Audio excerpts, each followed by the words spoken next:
Bugun sizlar bilan quyosh panelida ishlatiladigan kabellar haqida gaplashamiz.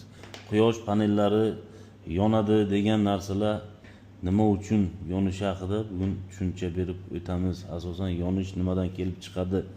Qo'limizda uch xil kabel bor.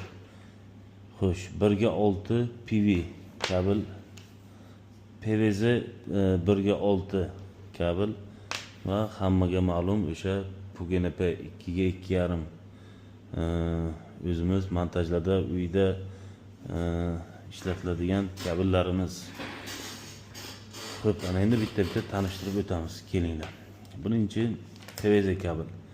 Ko'pchilik ustalarimiz shuni 1/6 PVC ni solinish paneli kabeli deb o'ylab, shundan ishlatib juda katta xato qilishadi. Shuni sababidan yong'in kelib chiqishi mumkin. Keling, hammasini 10 sekunddan test qilib ko'ramiz.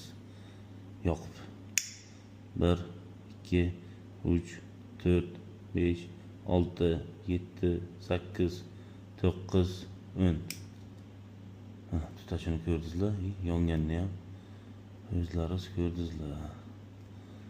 Bu PVC 1/6 kabelimiz edi. Xo'sh, endi PGNP 2/2,5 kabelimizni test qilib ko'ramiz. 1 2 3 4 5 6 7 8 9 10. Bu PGNP 2/2,5 kabelimiz edi. Ko'rishlaringiz mumkin. Xo'sh, ana endi PV original leader kabelimiz.